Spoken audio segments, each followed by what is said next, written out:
Welcome to Out of the Blank.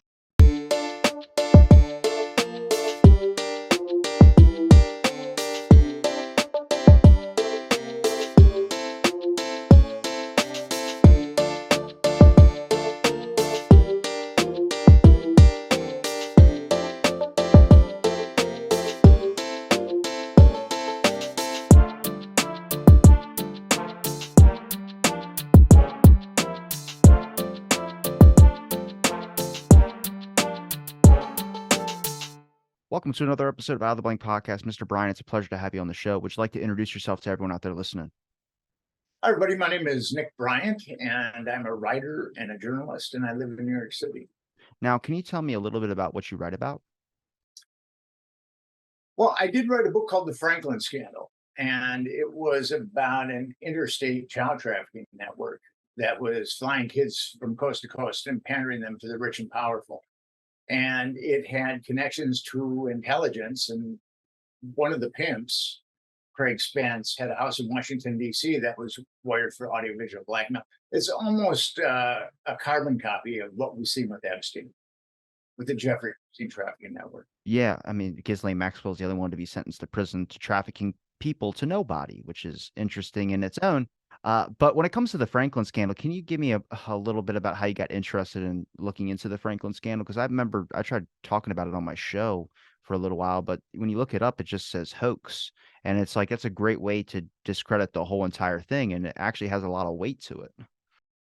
When you look it up on Wikipedia, I mean, your listeners have to go to nickbryantnyc.com, and then they can see the mendacity of Wikipedia. Wikipedia has done everything it possibly can to undermine the Franklin scandal, because there is a malignant corner of intelligence in our government that traffics children, that sets politicians up for blackmail. Whether they'll provide them with if they want a young woman or a young man in their 20s, in their teens, they'll even give them kids. That's how malignant this corner of intelligence is. And that malignant corner of intelligence has a tremendous amount of power. In the Epstein case, we saw a U.S. attorney stand down for the Southern District, Alexander Acosta. Now, there's only two people in the government that can really tell a U.S. attorney to stand down, and one is the president, one is the attorney general. So, with Epstein, we saw a corrupt state grand jury, and I don't know if your listeners really understand what a grand jury is. I mean, a grand jury sounds like the gods of jurisprudence have spoken and have sent down a decision. But actually, grand juries are notoriously easy to corrupt. With a grand jury, a special prosecutor is chosen, and he shows evidence to the grand jurors. And grand jurors are just everyday citizens who've shown up for jury duty. And the special prosecutor is solely responsible for all the information that they're going to take in. He shows them the exhibits. He calls the witnesses. So basically, whatever a special prosecutor wants grand jurors to think, I mean, he's able to pull that off. And there was a famous quote from a New York judge that said that special prosecutors have so much power over grand juries that they could get them to indict a ham sandwich. So with the Epstein grand jury in Florida, it came to the conclusion that Epstein hadn't molested a single child. And there were two grand juries in Nebraska, a state and a federal grand jury, that covered up the trafficking network that I wrote about in the Franklin scandal. And those two grand juries came to the conclusion that not a single child had been abused. And that was a huge network. That network was actually, I believe, bigger than Epstein's. I've written a lot in this area, and I first started getting into the Epstein network actually before 2012, and I acquired his black book in 2012. I was able to publish it on the internet in 2015 because Gawker was willing to do that. But so we see this massive corruption, and with the grand jury in Nebraska that covered up the Franklin scandal trafficking network, that U.S. attorney was obviously told to stand down, and because that grand jury was such a joke. And it actually only called one victim. Same as the Epstein grand jury. That grand jury only called one victim. And when you just call one victim, when there's many, but if you just call one and have people that testify that they have moral turpitude or they're not telling the truth, and then you just have the one victim show up, you can slice and dice them pretty easily. Are there like strong correlations between the Epstein and the Franklin scandal? Like I've seen a couple episodes of your show, but I've seen one. I think you interviewed one person that I saw in a documentary with Epstein, if I'm not mistaken, one of the victims. I interviewed Maria Farmer on my podcast, and Maria Farmer is was an Epstein victim, and actually she went to the FBI in 1996 to tell them that Jeffrey Epstein was running a trafficking network, and the FBI did absolutely nothing. So if the FBI had gotten proactive with Epstein in 1996, think of all those children and young women that wouldn't have been abused. That's how malevolent this is. Is it like the Bohemian Grove for boomers? Like it seems like that. Like it seems like this wild connected thing. I mean, Epstein had rare connections with like a lot of politicians, a lot of famous people. I mean, eventually, I mean, I don't know if something would have happened, they would have got dirt on them, but the child sex trafficking thing, that whole thing might have started with obviously it wasn't good intentions at all, but it's become a tactic to get blackmail on people to where you can have them sleep with a underage person and you got this dirt on them where you can make any of these politicians do whatever the hell you want. Well, I mean, that's the goal. I mean, but political blackmail is as old as the hills. Alexander Hamilton, one of our forefathers, was having an affair with a 23-year-old woman who was married. And her husband was blackmailing Alexander Hamilton because he found out about the affair. And then a muckraking journalist found out about it and he outed Alexander Hamilton. And Alexander Hamilton and Thomas Jefferson were very antagonistic. And this muckraking journalist who outed Alexander Hamilton felt like Jefferson owed him an appointment in his administration. And when Jefferson didn't do that, the muckraking journalist outed Jefferson for having sex with one of his slaves. So political blackmail is as almost as old as politics itself, probably. Now, when it comes to the grand jury, how come a lot of this? I mean, obviously, it comes into trafficking and issues with blackmail, that sort. But when it comes into the public's knowledge, I mean, where would you go for documentation, be able to back up a lot of the stuff that the grand jury issues are? Well, the thing about grand juries and why they're such a great vehicle for cover-ups is, well, first of all, you've got the special prosecutor who chooses, who shows the grand jurors the evidence that they will ultimately indict people on. So he's got tremendous power over their thinking. As I said, New York judge quipped that a special prosecutor has so much power over grand jurors that he could get them to indict a ham sandwich. And here's the thing about a grand jury: everything is sealed. Everything is sealed in a grand jury, so you can't have access to it. Now, with me, I believe that there were 3 grand juries that were used to cover up the Franklin scandal. That's that's how huge this trafficking network is.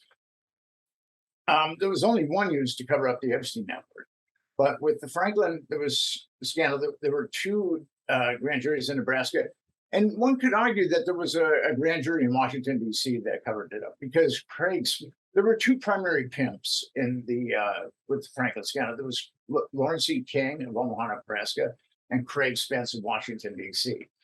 And there was a grand jury looking into Spence's activities. And actually, Spence didn't testify before that grand jury. He committed suicide before he testified. And then that grand jury ended up indicting people that had nothing to do with really what was going on there, the pandering of children. And when I was telling people about this, I started investigating the Franklin scandal in 2002.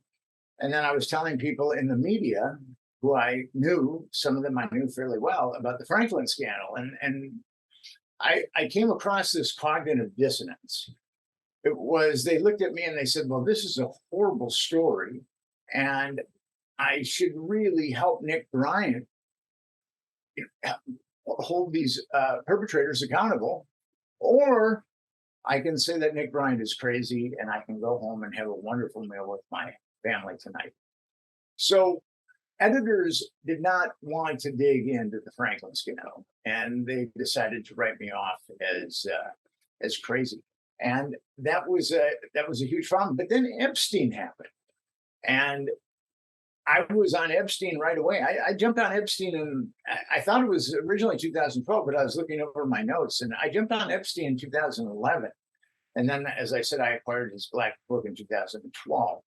And then I still couldn't get an article published, but I had the Black Book, and I still couldn't get an article published. So, unfortunately, it's really when you're ahead of the curve, like I was ahead of the curve there. It can be very difficult to get your work out.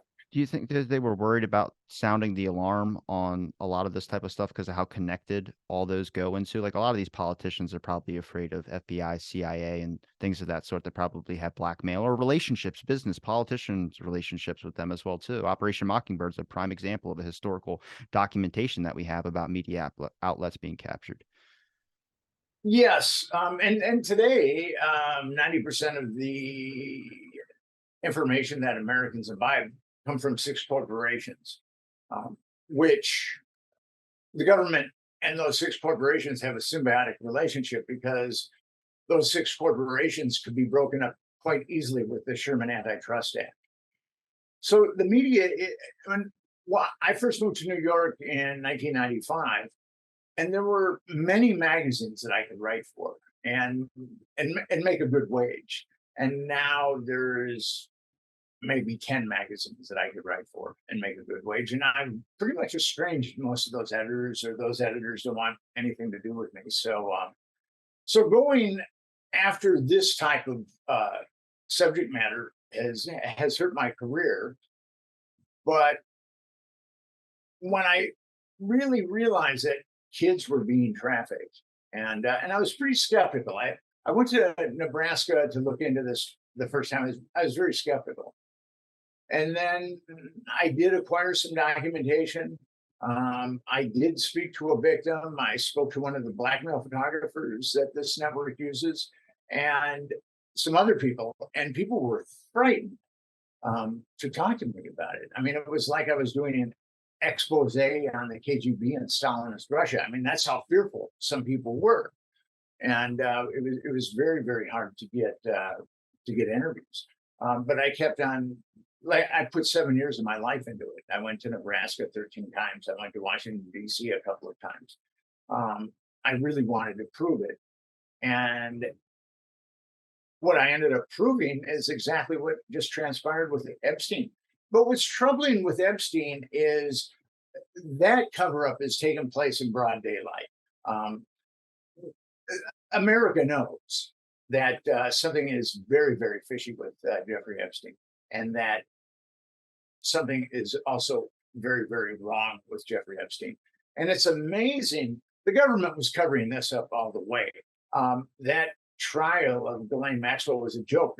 There were a lot of victims that were willing to come forward, and only 4 victims were called. And those 4 victims were only molested by Epstein and Maxwell. They were not trafficked and pandered to a number of the rich and the powerful people that are in the Black Book. But what troubles me is the media. The Fourth Estate, which is supposed to be the guard dog, went right along with the government in that cover up. I mean, and we're talking about heinous crimes here with children. You think that Heinous. you think they would be all over that? I mean, the Epstein story, I remember when it was covered by media briefly. It wasn't covered very long, and then even when the trial happened of Ghislaine Maxwell, they only had caricatures. They only had the drawings of it, and it was around the same time Juicy Smollett had his trial as well too. And I was like, how many people are going to be interested in the Juicy thing and not interested in the Ghislaine Maxwell trial because they debunked the story so bad, or they fumbled it. They never talked about it and the severity of the case. They kind of just moved on. And I think you ask most people out there, do you think Epstein killed himself? And everyone will say no. It's too fishy. They've done plenty of documentaries on it as well too. So actually, there was a tremendous amount of ink spilled on Epstein. Multiple articles every day, and actually, I've got a good Google alert with Epstein, and there's articles that come out just about every day that are Epstein related. But here's the thing with the media: the media never really dug into the story. We know who a lot of the perpetrators are because of the Black Book, and also a deposition by one of the victims. So we know who a lot of the perpetrators are, but no one went after the perpetrators. And what's really troubling to me is what the government was protecting was a system of blackmail. I mean, in the Epstein case and also in the Franklin case, this blackmail system included children. But if you're like a Republican and you have a gay relationship, I mean, you would be persona non grata from your constituency because you probably ran as a family values kind of guy. I'll give you an example of that. Dennis Hastert was the Speaker of the House from 1999 till 2006, and he was the Speaker of the House constitutionally is the third most powerful man in the country. If the president gets knocked off and the vice president gets knocked off, then it's the Speaker of the House that becomes the president. And he had been molesting boys going back at least 40 years, Dennis Hastert. And what's really troubling is the FBI knew about it. There was a FBI whistleblower named Sibel Edmonds that talked about the FBI knowing that Hastert went to a house of ill repute outside of Chicago. So how is that guy? I mean, his child molestation went back 40 years. So he is obviously compromised, and his ascent in politics was meteoric, and that's because he was compromised. That dark, malignant corner of intelligence could tell, could open all the doors for him. And then there was Larry Craig. He was also a closeted gay Republican. He was in Washington, D.C. for 25 years, first as a representative and then as a senator. And he was getting, I wrote a book called Confessions of a D.C. Madam, and it was a book about a guy who ran the gay escort service. And he was giving, Craig was calling him for escorts all the time. Now, here's a U.S. senator. And then there was a movie made by Kirby Dick called Outrage, where he found some other gay men, or I think some of them might have been gay prostitutes, that had serviced Craig too. So Craig is getting, and he's a U.S. senator, and he's getting male prostitutes from different people. And what's amazing about him is he had, I think, the worst voting record on gay rights in the Senate, or one of the worst. Now, he was ultimately picked up in a Minneapolis airport, Minneapolis-St. Paul airport, because he was trying to pick up an undercover cop in the men's room. That's the Morse code with the foot tap. I know that one. Yes. Now, I'm from Minneapolis, so I have been to that bathroom, or been to that airport and gone to the bathroom. And remember, I was sitting on the throne one day, and someone started slapping their foot in the other stall, and they kept slapping their foot, and I thought that they had a neurological disorder. That was my thinking on it. But anyway, so Craig was getting gay prostitutes from different sources. He was picking up gay dudes in bathrooms. And so he was obviously compromised. I mean, he had a runaway libido. And so with our politicians are highly sexed alpha males, and generally very arrogant. And nothing makes people stupid like sex and arrogance. Do you feel like a lot of them had these deep down desires and that was kind of just offered to them? Or do you feel like some of them were tricked in some points and then it just became like a regular thing? Like a lot of people that went on Epstein's airplane, I don't think everybody was into the child trafficking thing, but there's some of them where it's like, I mean, were they 18? Did they look 18? I mean, Bill Gates is probably the best example of someone like, did he might have think they were older, would have been an accidental thing, and then they started just rolling with it. I'm not justifying any of that. I'm just saying, looking at it from like, I mean, there's some girls that look, obviously I'm 25, but there's some girls that look like 26, 28, and they might be way underage, but it's just I don't know. I'm trying to look at it from a standpoint that would be I wouldn't say unbiased, but as an older person looking at a young girl or something. Well, the thing with Epstein is we know that he pandered underage girls. And I've seen reports that some of them were as young as 12. And I've got some sources. I don't have this corroborated, but that some of them might have been younger than 10. Oh God. Now, Epstein was a psychopath. And the people that he was doing this for, that dark malignant corner of intelligence. I mean, if you're pandering children, there's no moral demarcations left anymore. None. And Epstein was a psychopath, and Ghislaine Maxwell was also a psychopath. They would have no compunction about giving you someone as young as you wanted. I mean, that's what they were there for. And I mean, he got his own island and everything too, which is even more yes, he had his insane. own. He had his own island. How it would work in the Franklin scandal is, and especially in Washington D.C., is that there would be a party where a lot of heavy duty people would be invited. Um, Politicians, big time fans, financiers, media celebrities, they'd all be invited to this party. And it would start out like as a straight political party. And then at a certain point, after people had been kind of lubricated with alcohol, someone would fire up a joint or something sexually promiscuous would happen. And the people that were, shocked or appalled by it, they would split. But the people that stuck around, they would be offered whatever they wanted, and then they'd be compromised because Craig Spence's house was filled with small cameras. Just all three of Epstein's homes, his house in New York, his the island, and then also his house in Florida. They all had hidden cameras, and actually his house in New York, according to Maria Farmer, every bedroom, and it was a huge home. Every bedroom, I think it's the largest home in Manhattan. Every bedroom and bathroom was there were surveillance cameras there. And then, according to Maria Farmer, that there were men, as in plural, sitting in a room monitoring all these monitors. So Epstein was definitely a compromised operation. Yes, and he was protected at the highest levels. As I said earlier, Alexander Acosta, the U.S. attorney, had a list of like 34 Epstein victims. I wrote an article on this. It's at the Sheer Post. You can Google Nick Bryant, Sheer Post Epstein. And Alexander Acosta, the U.S. attorney, they knew of at least 32 Epstein victims or 34 Epstein victims. And according to Alexander Acosta, the U.S. attorney, he was told to stand down from prosecuting Jeffrey Epstein.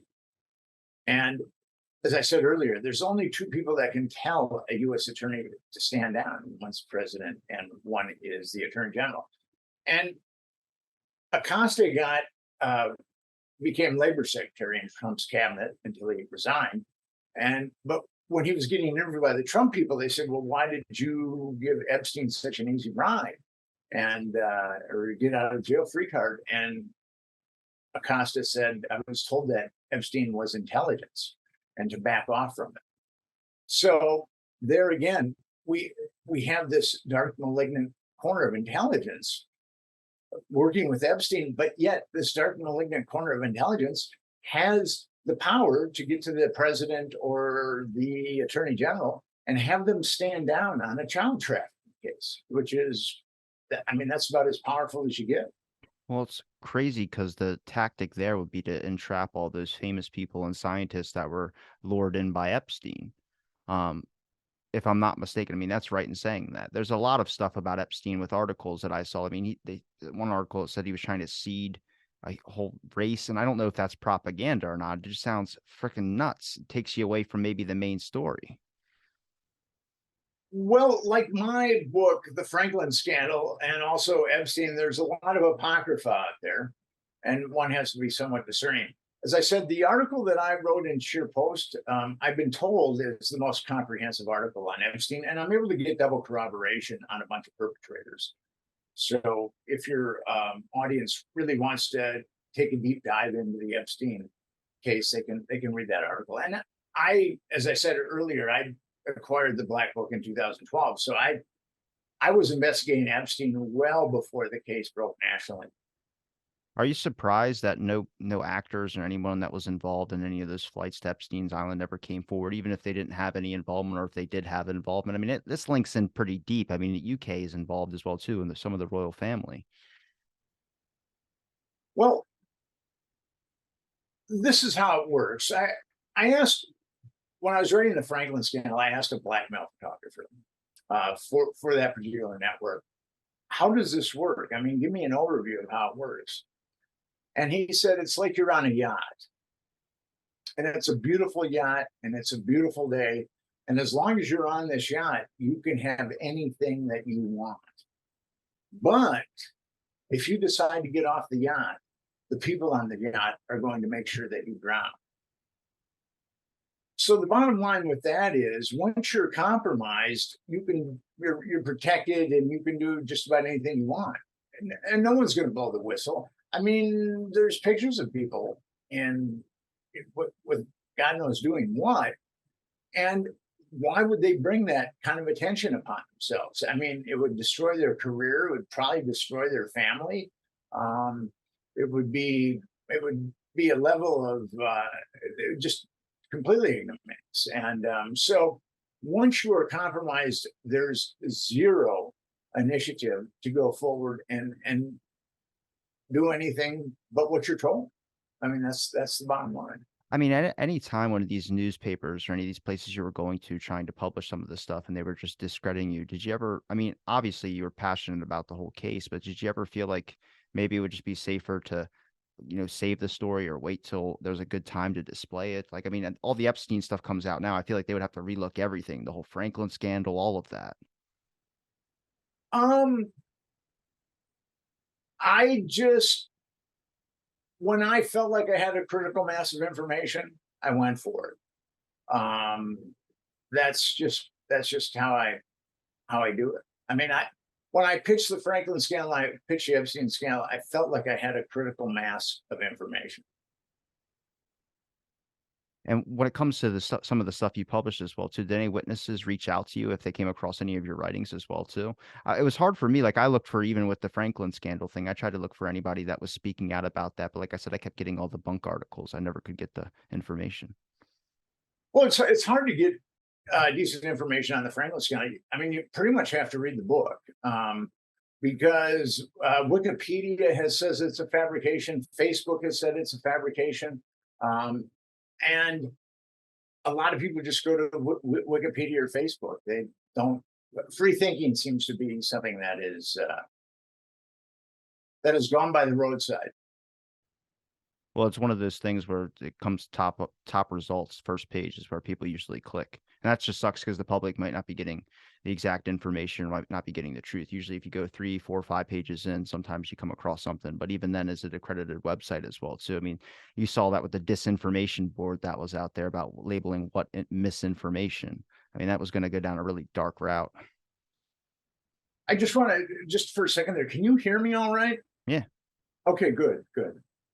No, I was just saying with the disinformation board. I mean, that's a big thing out there as well too. It starts discrediting maybe people that were trying to blow the whistle on things too. I mean, I think when Epstein happened, it was a little bit too big to ignore, where you had eventually independent documentary people that were starting to make either documentary films or independent people that were writing about it and kind of trying to blow the whistle off, much like you had been doing before all of it really picked up and became more public knowledge. I mean, everyone, I think, questioned the fact that, he could leave, if I'm not mistaken, he could leave his jail cell for 6 days out of the week. He was mostly outside of his prison. I think he was just there to sleep. And it was open door part of the cell too.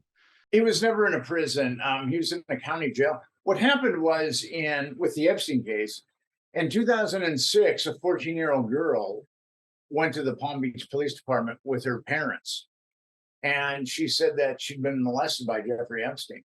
And the police just knew Jeffrey Epstein as a wealthy philanthropist. They did not know that he had this malignant underside. So, but the girl provided a lot of definitive information about his house and also about his anatomy. So the Palm Beach Police Department took a year and they put together a very solid case. Um, they had the statements of, I think, 7 victims, but they knew of 23 victims. Um, so they knew that Jeffrey Epstein was running a network, and they ultimately arrested him. And they wanted to charge him with actually 4 or 5 victims. They wanted to charge him with 4 or 5 counts of child abuse, and and then that case was taken away from them by the state of Florida attorney, and his name was Barry Kirshner, and then he um, impaneled a grand jury.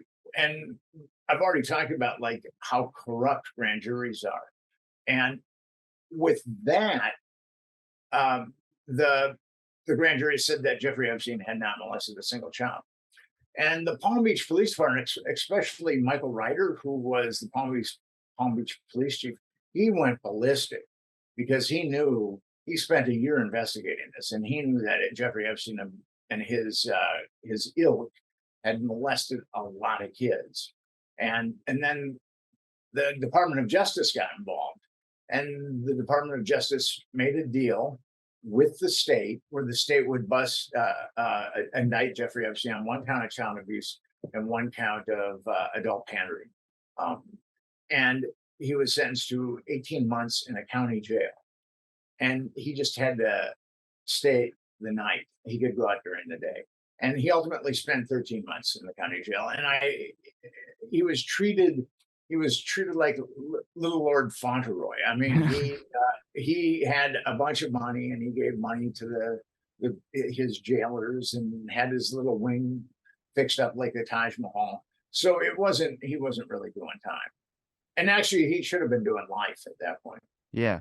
This might be a dumb question, but who do you think took him out? I mean, it was obviously had to be somebody that had it in with the police department as well, too. I think when I spoke with Michael Shermer a while back, he was like, "Well, I talked to someone who worked at that jail, and he said the cameras, they never worked anyway." I was like, "Look, man," I was like, "I don't believe that for a minute. That just sounds like a skeptic response." Well, I know someone who's actually been incarcerated in that jail, and she has told me that it would be impossible to commit suicide in that jail. And it's interesting, William Barr, who covered up the Epstein network, and he also covered up the Franklin network. He was the attorney general under Bush 1 when the Franklin network when state senators in Nebraska were trying to expose the Franklin network. So William Barr is dirty in all this, and William Barr vowed that he was going to get to the bottom of this. And actually, the warden, nothing happened to that warden. She got put into a nicer prison in New Jersey, and very little happened to any of those guards. So it was one big, massive cover up. When it comes to being able to expose some of this corruption, or just getting on the right track and being able to, get some justice for some of those people as well, too, not only in the Epstein case, but in any other cases where there was pedophilia or anything that was going on with our politicians. I mean, is that ever going to be a time that's going to happen? It might just seem like a far hope or a happy ending type pipe dream, but I'm just curious because, I mean, even with media, there's plenty of people that do podcasts and talk about Epstein cases, plenty of people that have written books out there, but the attention span for people is just constantly moving forward, where it's like, how do we get onto something and actually care about getting justice for it? Well, the government isn't going to provide us justice for it. The media isn't going to call for justice. It's going to be up to Americans. Do we want our children to be molested with impunity or not? And thus far, evil is winning. But hopefully, Americans at some point can mobilize, and we can get to the bottom of this. Because once you bore into Epstein, you're going to come across the cesspool that governs us, the real cesspool.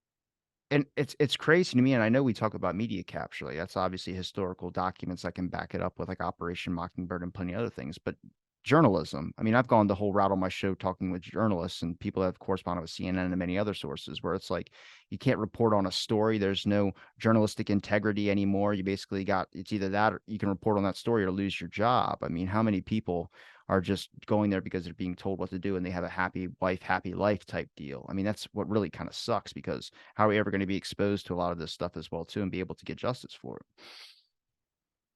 It's interesting. A friend of mine was a editor at a major magazine, Life? and Is it Life? and what's that? I said, is it Life? Life magazine? No, it's not Life. But he said that. Excuse me. Life is linked into the Kennedy assassination. He said it was like it was like groupthink. You had to think a certain way, and if you didn't think a certain way, you would be expunged by that magazine very quickly. So most of the reporters that are covering, excuse me, are covering stories for the mainstream media, they are on a reservation and they don't even know they're on a reservation, which is somewhat appalling. And then a lot of them are spineless. We look at like the New York Times with the Gulf War that we launched against Saddam Hussein. I think a lot of people knew that that was predicated on lies. And actually there was those lies were excuse me, those lies were being exposed on the internet while our government was cooking them up. And there was one person at the New York Times that said, you know, these guys are lying to start this war. And a lot of other people at the New York Times knew that that was the case. But there was one person, his name was Chris Hedges, and he had won a Pulitzer Prize, and he's no longer working at the New York Times anymore. While all those other reporters who knew that that the evidence was cooked, I mean, they're still working at the New York Times. That's what's crazy to me is that you would think that somebody would have morals to understand what was going on is wrong and that their job doesn't mean shit compared to their morals. The media is not about truth. It's not about morality. It's about money. And I think that as I said earlier, I think that there's a symbiosis between the government and the media, because the Epstein story is about as sordid as it comes. And as I said before, it shows that there's no demarcation with these people, that there's no morality with these people, that they're willing to use children to compromise powerful men and politicians. So there's no morality there. And I think with the media, there are individual reporters that have a lot of morality, but when you look at the zeitgeist of the media, it's about money. And if the media hadn't been a lapdog of the government, then we would have justice for the Epstein victims. All those guys that molested all those little girls, they would be sitting in jail right now, or actually they'd be sitting in prison right now. When it comes to, you mentioned way earlier, I think it was about the Franklin scandal, but you mentioned the person that committed suicide when they were testifying. Do you think that's suspicious at all? I mean, it sounds like a stupid question, but it's not really a dumb one to ask after all the Epstein stuff. Um, well, with the Franklin scandal, there's a lot of mysterious deaths, but I don't think that Craig Spencer was the pimp in Washington, D.C. that had the house that was wired for audiovisual blackmail. His money sources had dried up, and he was a loose cannon. He'd become a major free base cocaine addict. And I think he was told that he needed to either kill himself or he'd be killed. And he was found at the Ritz-Carlton in Boston in a tuxedo. And he'd taken a bottle of nortriptyline, which is an antidepressant. And I think that his death was actually a suicide. But there are other cases in the Franklin scandal where I do not believe that they were accidents or suicides. If it's a throat chop. There's like so I think it's well known about the Kennedy assassination. There's a bunch of mysterious deaths that happen, and four of them are throat chops, where it's like, I don't know how to explain that, but the fact that an autopsy states that as an official cause of death, you definitely got to put some weight into that. Absolutely. And when it comes to, can you give me one example of maybe one that you would put weight into when it comes to suspicious deaths when it comes to the Franklin scandal?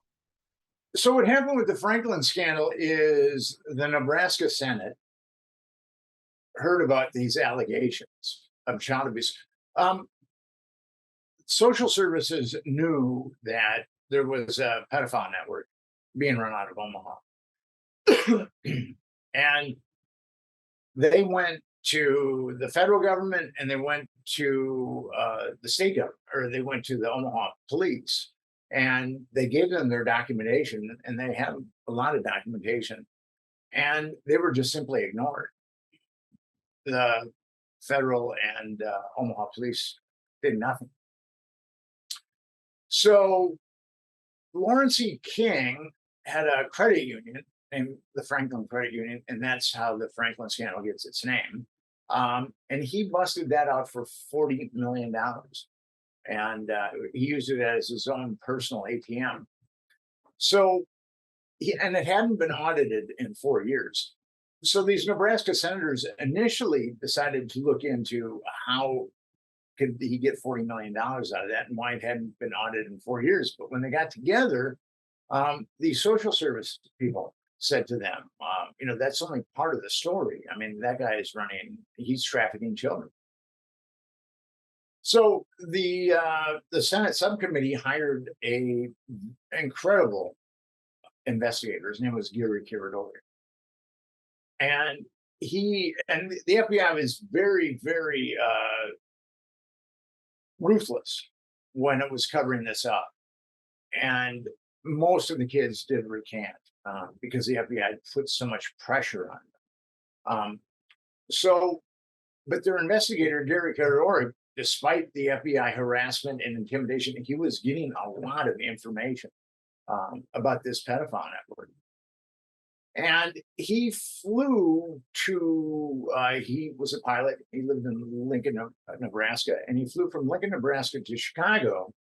And he met the blackmail photographer that I talked about, who talked about the yacht metaphor.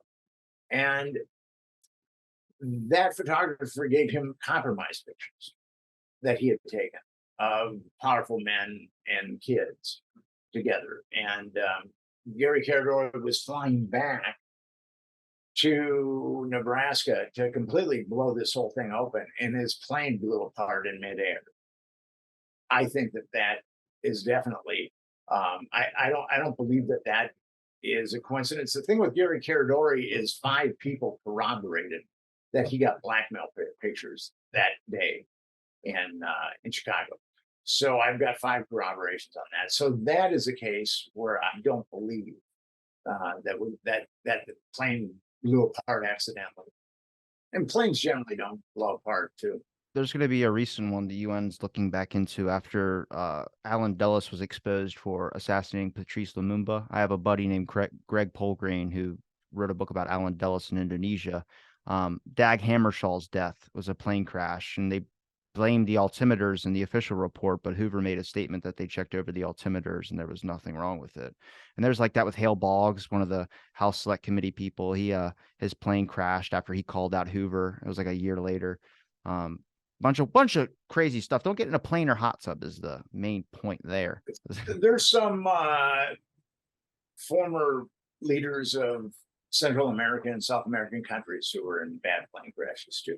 DM, and there's a bunch of, just a long list of names. It's called what they call national security interests, is why they can't give you the details, or they call it good old covert action, which is something I have a big issue with. But Nick, no, you gave me enough of your time, man. I appreciate you walking me through some of this. Hey, thank you so much for having me on your show. Is there a place where people can find your links if you want to say them off one more time, and I'll make sure they're in the description? Where you can go is my personal website is nickbryantnyc.com. And you can also check out my podcast, the Nick Bryant Podcast. All right. And I'm going to link all those in the description. It's been a pleasure chatting, and thanks for listening to this episode of Out of the Blank Podcast.